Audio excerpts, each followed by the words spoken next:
Class हम इसकी example को देख लेते हैं कि ये हमारे पास वेक्टर स्पेस बना रही है कि नहीं बना रही। Z7 आ वेक्टर स्पेस ओवर Z5, ठीक है। अब हम देखते हैं कि ये हमारे पास सब स्पेस बनाती है कि नहीं। अब देखते हैं कि Z7 एंड Z5 क्या होते हैं। आप देखिए यहाँ मैंने क्या लिखा है, Zn लिखा हुआ है, ठीक है।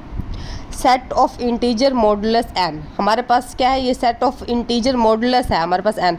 अब ये हमने ग्रुप थ्योरी में ये कंसेप्ट पढ़ा हुआ है, ठीक है। ग्रुप थ्योरी में हमने ये कंसेप्ट पढ़ा हुआ है। अगर 5 आएगा तो यहाँ हम 5 लिखेंगे।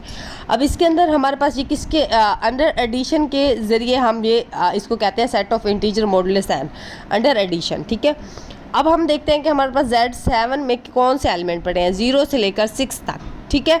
6 तक कैसे, क्योंकि हमारे पास जो लास्ट 7 होता है वो हमारे पास 7 के साथ होता है, तो 7 इज इक्वल टू 0। 0 हमारे पास जो रिमाइंडर होता है वहीं हमारे पास इधर एलिमेंट आते हैं, और इसके ऊपर बार भी आती है जो कि हमें रिमाइंडर की निशानदेही करती है कि ये हमारे पास रिमाइंडर पड़े हैं इस सेट में।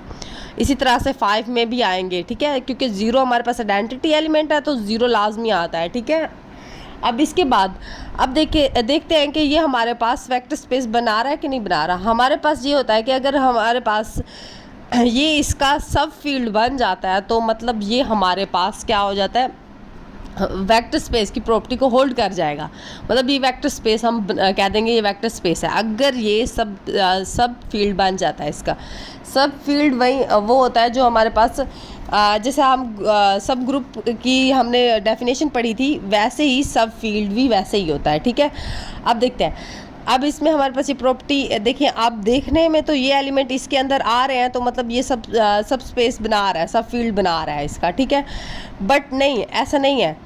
अब देखते हैं हम यहाँ पे हमने क्या लिखा है, हमने कहा then Z5 is not a सब फील्ड ऑफ Z7 एज, क्यों नहीं बनाता ये आप इसने एग्जाम्पल दे के बताई।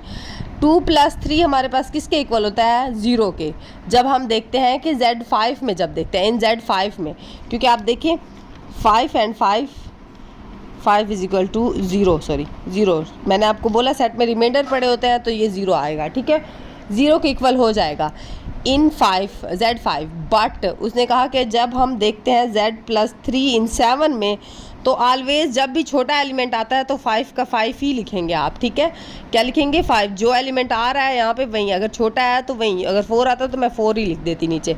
तो ये हमारे पास 0 के इक्वल नहीं आ रहा, तो इन Z7 हैंस हमने कहा कि Z7 is not a vector space over Z5। ये इसलिए हमारे पास Z5 का सब फील्ड नहीं है, तो इसलिए ये हमारे पास वेक्टर स्पेस नहीं बना रहा।